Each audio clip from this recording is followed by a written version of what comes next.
प्रायः कहा जाता है कि शिक्षा ही जीवन है एवं शिक्षा ही जीवन ही शिक्षा है। सचमुच किसी भी देश की वास्तविक प्रगति उस देश के नागरिकों की शिक्षा पर निर्भर करती है। शिक्षा ही वह अमूल्य निधि है जो मनुष्य को विश्व के अन्य प्राणियों से अलग कर उसे श्रेष्ठ एवं सामाजिक प्राणी के रूप में जीवन जीने के योग्य बनाती है। शिक्षा के अभाव में न केवल व्यक्ति का बल्कि पूरे समाज का विकास अवरुद्ध हो जाता है।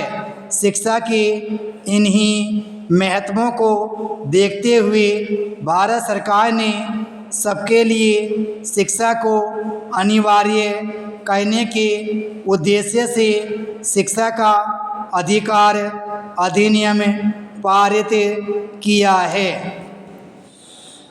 यह अधिनियम 1 अप्रैल 2010 से पूरे देश में लागू हुआ और इसी के साथ भारत शिक्षा को मौलिक अधिकार का दर्जा देने वाले विश्व के अन्य 135 देशों की सूची में शामिल हो गया।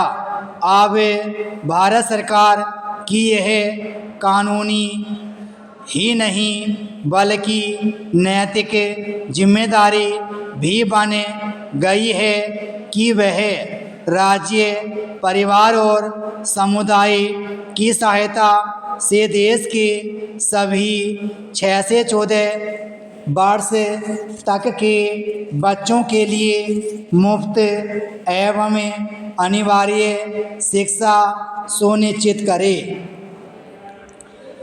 इस अधिनियम के लागू होने के बाद यह आशा की जा सकती है कि विद्यालय न जाने वाले एवं बीच में ही विद्यालय छोड़ने वाले बच्चों को अब प्रशिक्षित शिक्षकों द्वारा गुणवत्तापूर्ण शिक्षा प्राप्त हो सकेगी। किसी भी देश में शिक्षित नागरिकों का बड़ा महत्व होता है।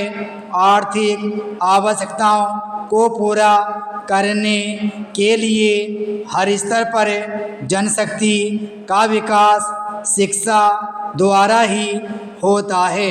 शिक्षा के आधार पर ही अनुसंधान और विकास को बल मिलता है। इस तरह शिक्षा वर्तमान ही नहीं भविष्य के निर्माण का भी सर्वाधिक महत्वपूर्ण साधन है। इन सब दृष्टिकोणों से भी शिक्षा को मौलिक अधिकार बनाने का महत्व स्पष्ट हो जाता है। हालांकि यह दुर्भाग्य की बात है कि 86वें संविधान संशोधन 2002 में ही 6 से 14 वर्ष आयु वर्ग के बच्चों के अनिवार्य एवं मुफ्त शिक्षा के अधिकार की बात कही गई थी और सरकार 2010 में इसे अधिनियम के रूप में लागू कर पाई।